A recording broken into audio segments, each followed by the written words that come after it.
सवेरे घूमना 100 बीमारी की एक दवा है बंधुओं। अगर योगा मैं नहीं करता शायद मेरे को लगता है कि मैं 70 साल के आसपास यहाँ से निपट लेता। हमारे पास खजाना है, अनुभव का खजाना, जिसे आप नवयुवक लोग लूटना नहीं चाहते।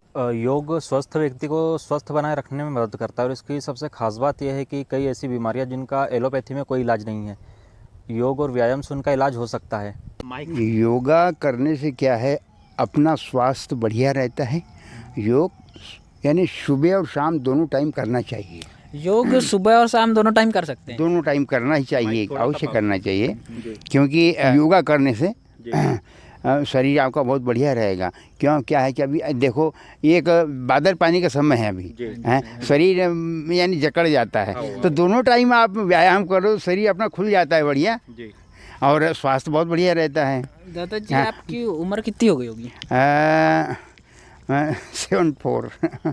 74 में चल रहा हूँ। 74 के हिसाब से भी दादाजी अभी फिट है, मतलब दौड़ सकते हैं, चल सकते दौड़ हैं। बिल्कुल दौड़ सकते हैं, मतलब अच्छी तरह। अच्छा, जब कसरत कब से कर रहे हैं? मतलब जब स्कूल पढ़ता था उस समय 8-10 लड़के थे, हम अखाड़ा किया करीब 10-12 साल अखाड़ा किया। अच्छा, अखाड़ा होने के बाद नौकरी लग गई, नौकरी किए। क्या की नौकरी थी? जल संसाधन विभाग, सर्वेयर। ये पानी वानी भी लेते ना डैम का, उसका सर्वे करना, रिकॉर्ड बनाना।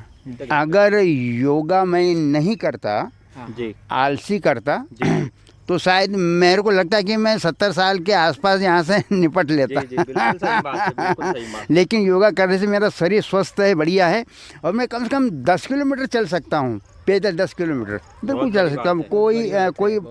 कोई आपत्ति नहीं इसमें मेरे को। आपको देख के ऐसा लगता है 40-50 दौड़ भी सकता हूँ मैं।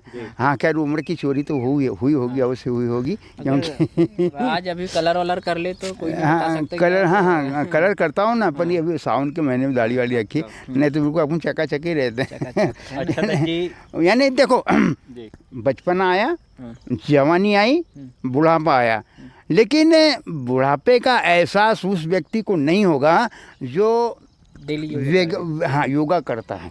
उसको कभी यानी कोई किसी प्रकार की बीमारी नहीं हो सकती, उसको स्वस्थ रहेगा। सवेरे घूमना 100 बीमारी की एक दवा है बंधुओं।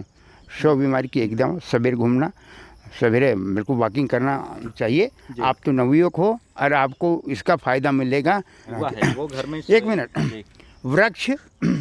वृक्ष धरा के भूषण है, करते दूर प्रदूषण है। वृक्षों से ही धरती माता की शोभा है।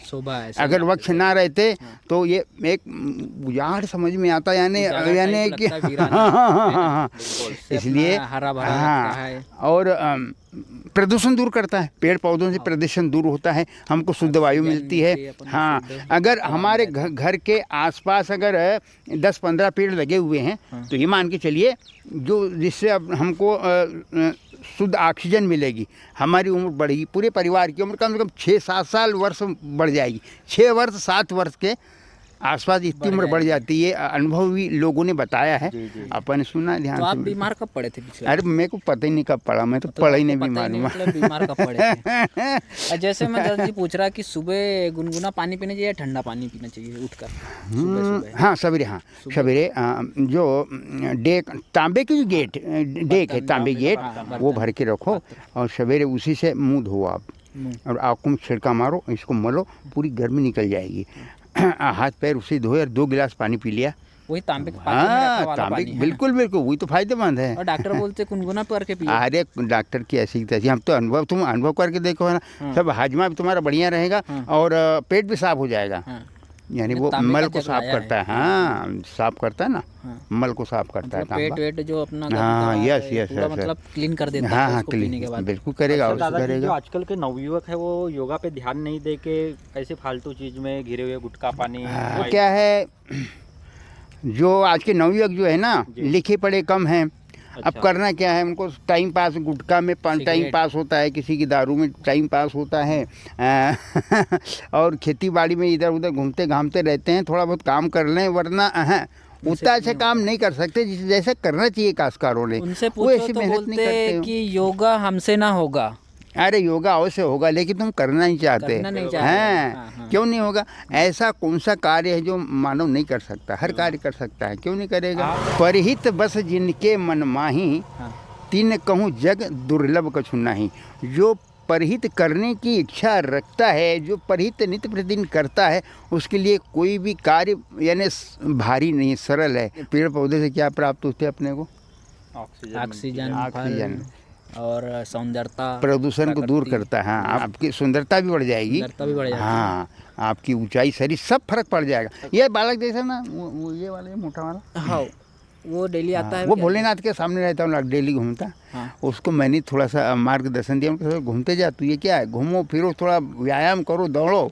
तो उसने बात समझ ली मेरी। अब देखो उसका शरीर कैसा है, रोज दौड़ता है। दादाजी आप मार्गदर्शन अगर ऐसे करेंगे ना, अगर कुछ बच्चे अगर सुधर रहे तो बहुत अच्छी बात है ना। बिल्कुल, उसको फल मिलेगा। अरे फल मिलेगा और अपने को भी अच्छा लगता है। पर हमारे पास खजाना है, अनुभव का खजाना, जिसे आप नवयुवक लोग लूटना नहीं चाहते। लूटिए, पूछिए, जानकारी सब तरफ से जानकारी मिलेगी आपको, खेती की, बाड़ी की, इसकी उसकी, संस्कार मिलेंगे। जो नए लड़के वो बोलते हैं हम पूछना चाहते, लेकिन दादाजी गुस्सा हो जाते। मैंने कहा ऐसा पूछ के तो देखो एक बार। नहीं, अरे पूछे। आजकल क्या है दादाजी, स्कूल में भी मतलब ये नहीं बताते कि बच्चों को योगा करना चाहिए। पहले क्या करते, स्कूल में भी योगा करवाते थे सुबह सुबह, सूर्य नमस्कार होता था। बिल्कुल होता, हमारे समय भी होता था ना। हमने स्कूल में ही रामायण पढ़ना स्कूल में सीख लिया हमने। यहाँ कुछ नहीं सिखाते स्कूल में। स्कूल में रामायण है नहीं, यानी धर्म का कार्य कोई होता ही नहीं आजकल। सब पढ़ाई यानी विज्ञान के हिसाब से सारी लिखाई पढ़ाई हो रही है। हाँ, जो वास्तविकता है उसको अलग कर दी हैं। जो जितना यानी कुछ भी, जब तक के धर्म को लेके नहीं चलोगे हम आगे नहीं बढ़ सकते। क्योंकि धर्म से ही हमको सारी चीज़ मिलती है, सारे संस्कार हम बड़े बड़े ग्रंथ और पुराणों से मिलते हैं। और कहाँ से मिलते हैं? ग्रंथ से, पुराण से, सारे ग्रंथ से ही हमको सारे संस्कार मिलते हैं। संस्कार को लेके बढ़ेंगे आगे, तभी हमारा जीवन सफल होगा बंधु। तरक्की होगी, देश तरक्की करेगा। मतलब नवयुवक को क्या संदेश देना चाहेंगे? नवयुवक को यानी शिक्षा के माध्यम से ही हमारा जीवन जो है यानी सफल होगा, हमारा भविष्य बनेगा, हम आगे बढ़ेंगे। शिक्षा ही जीवन है हमारा, सही ये मान के चले हम। अगर शिक्षा नहीं तो कुछ भी नहीं है। आज शिक्षा के माध्यम से देखो, दूसरे समाज को अगर देखें, जिन्होंने यानी इधर कम खर्च किया, कहें ब्याह शादी में कम खर्च, मरे गड़े में कम खर्च, लिमिट काम किया इधर, और जो पैसा बचा है उसको धंधे पानी में लगाया और बच्चों को लिखाई पढ़ाई में लगाया, और जो पैसा लगा है वो पैसा वापस आया।